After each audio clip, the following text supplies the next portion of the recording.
দেশের কলেরা প্রতিরোধে শুরু হয়েছে 2 ডোজের বিনামূল্যে ওরাল কলেরা ভ্যাকসিনেশন ক্যাম্পেইন।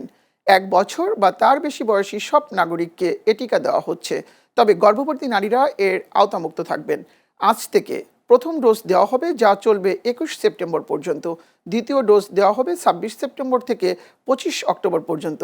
সম্পূর্ণ সুরক্ষার জন্য নির্ধারিত সময় অনুযায়ী 2 ডোজই গ্রহণ করতে হবে।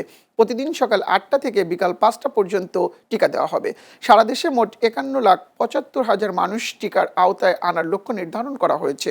এর মধ্যে ঢাকা দক্ষিণ সিটির লালবাগ, গ্যান্ডারিয়া, কদমতলী ও কামরাঙ্গীরচরের 17টি ওয়ার্ডের 192টি কেন্দ্রের মাধ্যমে প্রায় 11,70,000 মানুষকে টিকা দেওয়া হবে। এছাড়া ঢাকা উত্তরের শেরে বাংলা নগর, খিলখ্যাত ও তেজগাঁও সহ মুন্সিগঞ্জ, কিশোরগঞ্জ, নারায়ণগঞ্জ ও ব্রাহ্মণবাড়িয়ার 14টি ঝুঁকিপূর্ণ এলাকায় চলবে এই কার্যক্রম। পূর্ণ সুরক্ষায় নির্ধারিত সময়ে 2 ডোজই গ্রহণের আহ্বান জানানো হয়েছে। না, এটা তো একটা ভালো উদ্যোগ, যেহেতু এটা নতুনভাবে শুরু করেছে। আপাতত কয়েকটা জায়গায় সম্ভবত করেছে, হয়তো ভবিষ্যতে আরও করবে। তো করলে ভালো হবে, আমাদের সবার জন্যই ভালো, যেহেতু এটা রোগ মুক্তির একটা। বর্তমান সরকার যে টিকাদান করছে এটা আমাদের জন্য খুব ভালো এবং আমাদের অনেক রোগ প্রতিরোধ ক্ষমতা বাড়বে। কর্মসূচি ভালো, এই উদ্যোগটা অবশ্যই ভালো। এটা অনেক ভালো উদ্যোগ নিয়েছে।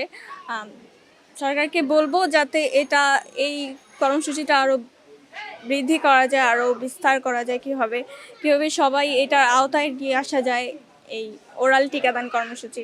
তো এখানে যারা আমরা চেষ্টা করতেছি যে প্রত্যেকের বাসায় বাসায় গিয়ে বা যারা ভ্যাকসিন নিতে এসেছে তাদেরকে বলে দেওয়ার জন্য যে আপনার পাশে আশেপাশে যদি কেউ যদি ভ্যাকসিন না নিয়ে থাকে তারা যেন এখানে পাঠিয়ে দেওয়া হয়।